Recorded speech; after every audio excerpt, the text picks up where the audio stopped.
I must say that I'm sure we're all a little screen fatigued at this point in the week, having been on Zoom for multiple hours a day.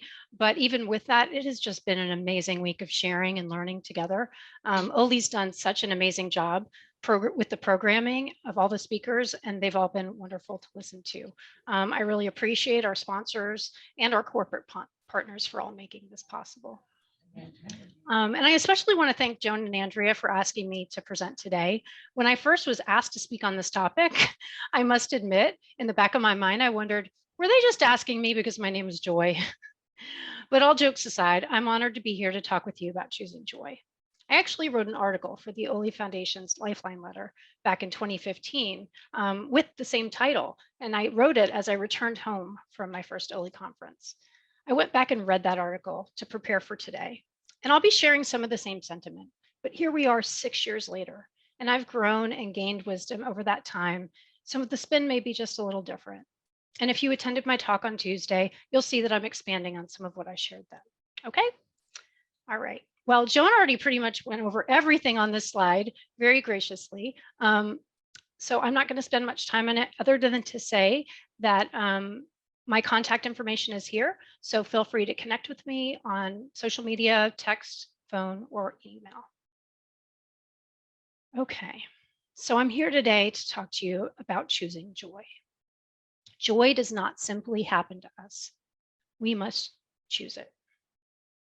And each day when we wake up, we have a choice to make. And today, I choose joy. Think about that for a minute. Joy is a choice. And the amount of time you experience joy is entirely up to you. By the end of my short talk today, I hope that you'll be able to take something away from our time together to live a more joyful life. I want to be clear that my intention today is not to make anyone feel guilty because you haven't been able to find joy, and I have. Joy may be so far beyond what you can reach right now, and you may feel like you just don't have the energy to find it. And that's okay. I know that feeling too. Your loved ones who are aware of your struggles can wish joy upon you, but only you can choose to find it. I'm here to tell you that even if things seem so dark and painful right now, you can still experience joy even if you're experiencing sorrow. I firmly believe that we're all created to experience joy. And what joy looks like is different in every person. It doesn't mean you have to smile and laugh all day. It's not the same thing as being happy. It's not dependent on others or in the amount of suffering you endure. Fear, anger, sadness, and pain, none of that can hold joy hostage. I actually don't believe joy has anything to do with our life circumstances. I believe there's a direct link between the willingness or courage to be vulnerable and the ability or opportunity to experience joy. Now, I'm going to ask you if anyone attended the session yesterday. Do you remember hearing Dr. Mercer mention the Bruce Lee quote, "Be like water"? The concept of being fluid and adapting to go with the flow. Well, I'd like everyone to take a minute with me and close their eyes. Picture yourself in the ocean. The water temperature is comfortable, cool enough to be refreshing, but not to make you cold. Picture yourself trying to swim or wade against the current. Really feel that. It takes energy, right? It's hard and it wears you out. It keeps pushing you back. Now imagine you can kick your feet up and just let the current carry you away safely. Don't worry about sinking or drowning. In this water, it won't happen. I just want you to imagine that feeling of surrendering and allowing yourself to relax, feel safe and supported as you go with the flow. You can open your eyes now. My life improved drastically when I learned to go with the flow of living with a chronic condition instead of resisting it. This acceptance was gradual. It was a transformation that occurred over time. But when it happened, I was able to reach a new level of acceptance of where being sick was just a part of who I was, and I didn't let it define me. To me, choosing joy means believing in and focusing on God's blessings, embracing joy, knowing that whatever comes my way, He will be with me every inch of the journey. And that faith allows me to find joy in the simplest of things. It's that inner peace I feel, even when faced with bad news. It's a calm confidence I experience deep in my soul, knowing that no matter what, everything's gonna be all right, just like Bob Marley sang. When you heard Swapna talk about her parents believing when she was born um, and her post-operative prognosis was unknown, they believed and they knew everything would be all right, even if they weren't sure how. That's the same feeling I have. And I believe that for me, it comes back to my faith. But choosing joy doesn't mean I only wear rose colored glasses. Trust me, those babies came off quickly when I experienced what it felt like being unable to maintain my weight, worrying in the back of my mind that I would starve to death down the road.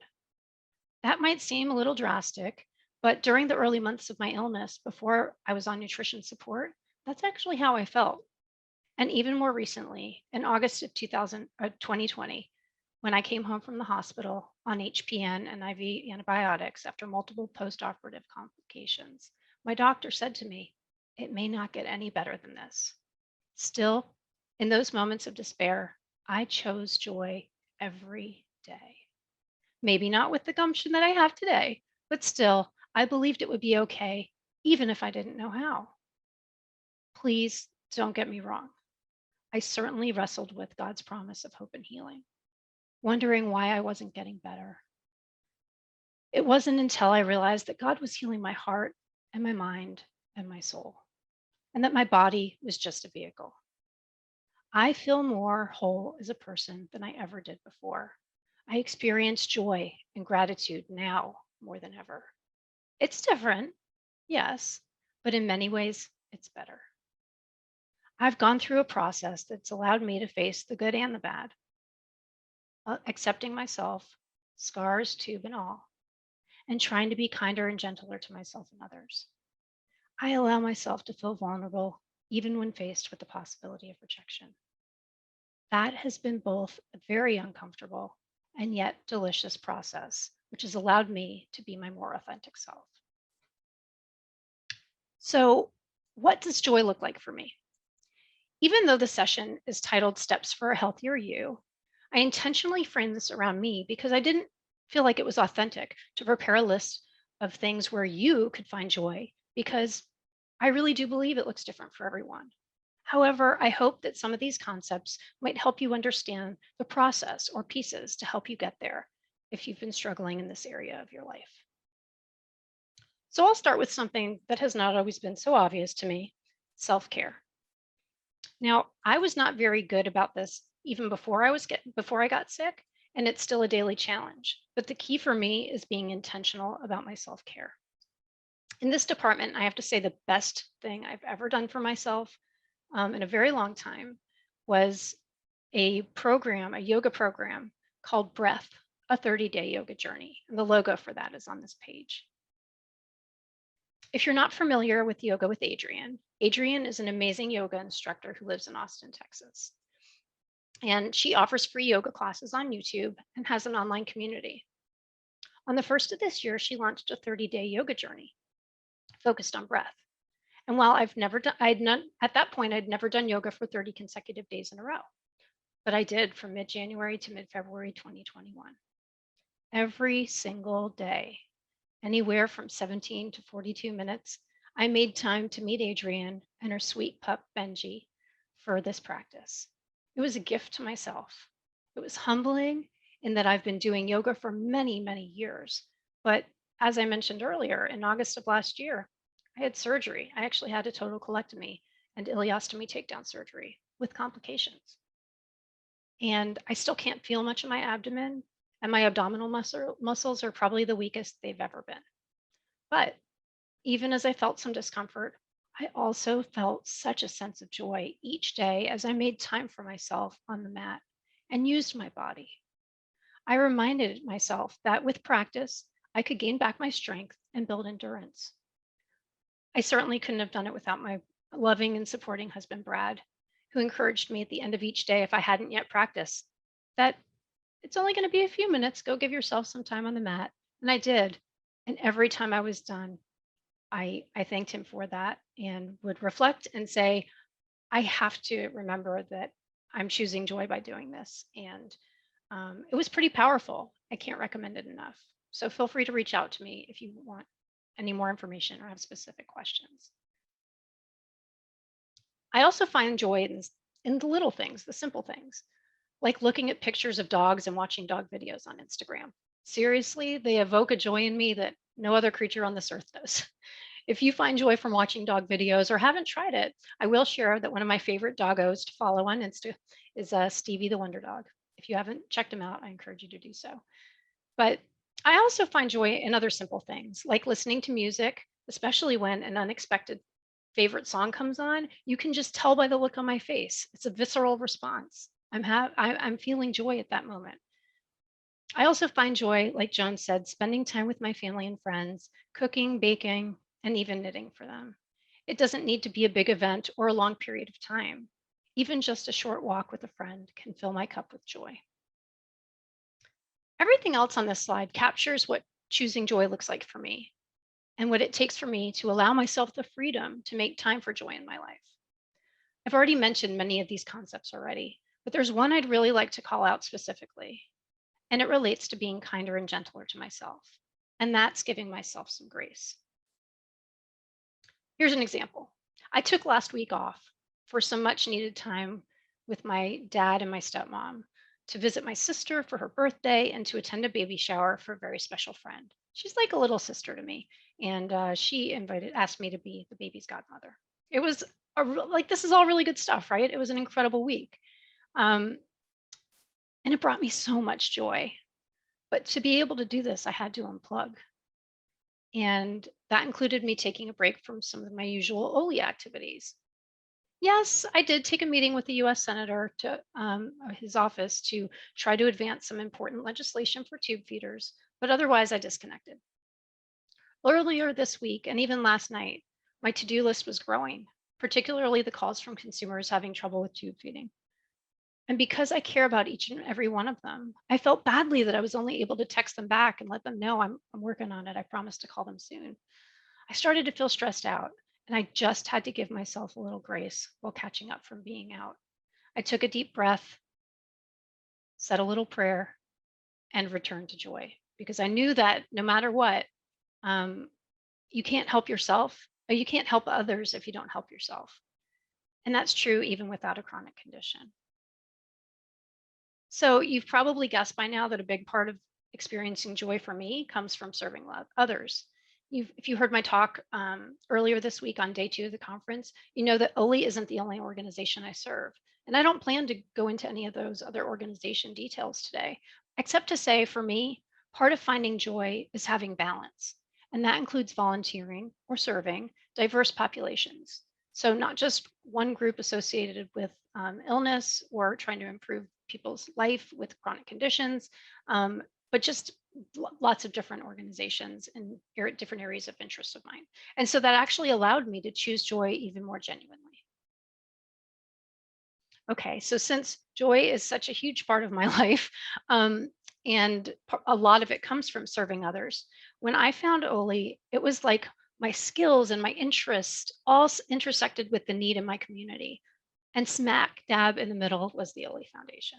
If you attended the Oley Ambassador Workshop back in 2016, you probably remember this visual and the quote where Aristotle said, "Where your talents and the needs of the world cross, there lies your vocation."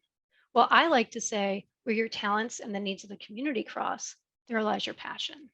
Finding your passion can help enhance your ability to experience joy. For me, that's been my involvement in the Oley Foundation. While I had been receiving emails from Oley for several years, I had very limited involvement in Oley prior to attending my first conference in 2015. In fact, the only involvement I had with Oley, other than reading their emails and using their website, was participating in a tube feeding research study. I'm not completely sure why it took me 5 years to get involved. Perhaps it was because I felt pretty self-sufficient based on my skilled care team and my training and experience. But if I'm going to be totally honest with you, I think it's because it took me several years to get my brain wrapped around um, my new normal and get a complete extent of my condition and what it meant for me. Let's face it, I'd hoped I'd fully recover, or at least would no longer need to rely on nutrition support to survive. And that even means true for me now. I'm wrapping my head around a new normal now, where for the past 9.5 years, I had dysmotility and couldn't go to the bathroom. Now I'm experiencing more intestinal failure type symptoms and malabsorption, and I'm going to the bathroom a lot. So I'm wrapping my head around a new normal even now. Um, but I will say the thing that made a huge difference for me, the game changer, was attending my first Oley conference. I've been longing for an opportunity to learn more, to get to have questions answered from the different manufacturers of the products that I used, as well as their competitors, so that I could make informed decisions about my own care, um, and to interact with other consumers and caregivers. It was something I'd longed to do, and like I said, I don't know why it took me so long to get there. It was 5 years, but when I finally did, all I can say is that the information provided was meaningful. The opportunity to connect with consumers, clinicians, and exhibitors was priceless. And I immediately felt my life improve for the better as a direct result of attending the Oley conference in 2015. And I returned to Atlanta ready to not only advocate for myself, but also advocate for and assist others by becoming an Oley ambassador. The night I got home, Bob, the older gentleman in the red and white striped shirt that I mentioned in my talk on Tuesday, um, he needed a feeding tube. He was in the hospital, and his family, he had an NG tube and he'd pulled it out, and his family said he really needs this tube. Can you encourage him to get it? And I did, and subsequently supported him during that time. He's since come off the tube, and I just baked him some cookies for his 92nd birthday. So he's doing much better, and I attribute my ability to help him, not just to my own personal experience in tube feeding, but to my experience learning to be an Oley ambassador. By helping others new to the world of home enteral nutrition, I've been able to share some of the things I wish I knew when I came home with my tube for the first time, and the many other things I've learned along the way. It hasn't just been in Atlanta either. Over the past 6 years, I've spoken to people from almost every 50 states and consumers and caregivers from around the world, actually. Over the past 12 months, two of my closest friends have had immediate family members placed on tube feeds with very little to no education upon discharge. Thankfully, from my experiences, I was able to teach them how to set up feeds, how to do the water sandwich with meds, flushing before and after each medication, not mixing them. And I even used FaceTime to troubleshoot with them during the night, or trouble, having challenges. I even did FaceTime during the pandemic to help them. And part of what allows me to do this is that I set parameters for myself, like not engaging very much online. There are so many awesome Oley ambassadors and friends of Oley who handle that community, the online community. And I pop in from time to time and will comment on a post or two. But by doing that, allowing all the other people that are out there doing a great job to do their job in that space, it's allowed me to focus my energy and time in other areas. One of which has been, I honestly have to say, probably one of the biggest joys of my life, and that was joining the Oley Foundation Board of Trustees. It's been such an honor and a privilege, and as I shared on Tuesday, it's probably one of the greatest honors I've had in my life. I've had the opportunity to blend my public health experience with my personal experience on home nutrition support to address issues important to our community, such as safety and ensuring medical nutrition access and equity. I'll be rolling off the board at the end of this year, but Joan has told me that I can't get away that easy, so I'll be joining the advisory council. All of my involvement in Oley has allowed me to experience joy more fully and hopefully spread some joy to others. My hope is that if you're not currently experiencing a joyful life, or you'd like to experience more joy, that you'll be able to give yourself permission to find joy even in the midst of pain and suffering. I hope you'll join me in saying today, I choose joy. Thank you.